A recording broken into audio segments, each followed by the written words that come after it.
Well, let me size it up like this, Spencer. When you look at the four schools in question, Oregon, Washington, Stanford, Cal, from a purely football standpoint, how would you rank them in what you would think the Big Ten evaluation would be?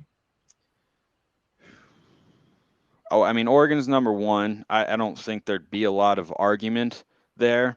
At least I hope there wouldn't be because Oregon won 10 Not games for me. last year. Yeah.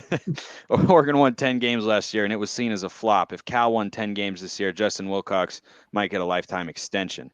I think Cal is last, and you could make an argument to put either Washington or Stanford in there because they're both in similar places where the last couple of years have not been what they are capable of as football teams, and they're well below their ceilings, and their brands are, I think solidly established. Stanford maybe a little more so in the minds of younger college football fans and current players because they've won a couple Pac-12 championships, but they've also won a couple of Rose Bowls. Washington was the last team to get to the college football playoff, but Washington, when they get down, has been very, very down. I think they had the last winless season in college football, or at least in the Pac-12, in like 2000.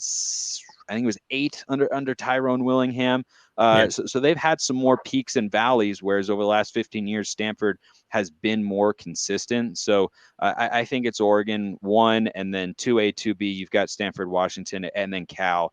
And for the Bears, from a football standpoint, gosh, going to the Big Ten just seems like a path to being Rutgers, where you're a premier academic institution, but that's about all you're bringing to the table because Cal is struggling to compete consistently in the Pac-12. You go to the Big Ten and put, 1 or 2 or 3 of Ohio State, Michigan State, Penn State on your schedule every year. It's going to get a lot tougher for the Bears. Next list for you, Spencer.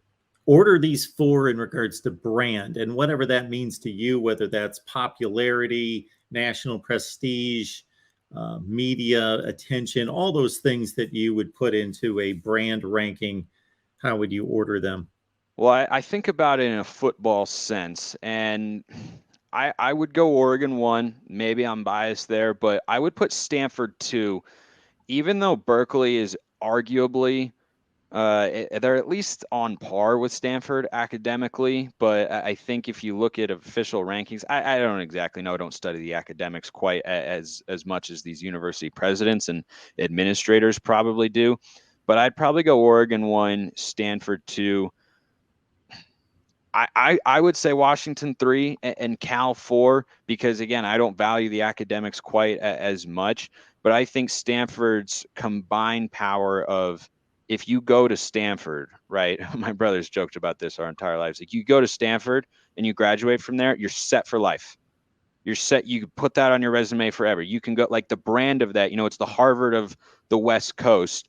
And I think people relate to that in some sense, or at least know it as that. And so I think that has a stronger reputation amongst just kind of general people or college football fans nationally than Washington does, which, has the moniker of being the last Pac-12 team to get to the college football playoff. It's also a good academic school. It's not at the Stanford or Cal level, but I'd put it above the Bears just because, yeah, Berkeley is an elite academic school, but they haven't done anything in like any sport worthy of note recently. I mean, basketball, they've been way down. I mean, way, way down. And then football, Justin Wilcox has had a couple winning seasons, but he's had a couple losing seasons as well. They really, I think, were a bit of a letdown in the conference in 2021, off of, disregard 2020, but 2019 was an 8-win season, and he went 5 wins, 7 wins, 8 wins. Looked like they were building up. Then they started 1-5 in 2021, lost a bunch of close games. I don't think they have a particularly strong brand to add to the conference. I think the Big Ten's appeal there, like I mentioned earlier, is academically oriented, and also to pair with Stanford, right? They're a natural travel partner there, and you have to think of these teams in pairs and pods all the time because it makes scheduling a lot easier. The only way that you wouldn't have to do that maybe is if Notre Dame decides they want in, does the Big Ten say, well, we'll go Oregon and Washington because they pair together, but we'll just add Stanford and leave Cal out of it? I wouldn't be surprised if that came to pass.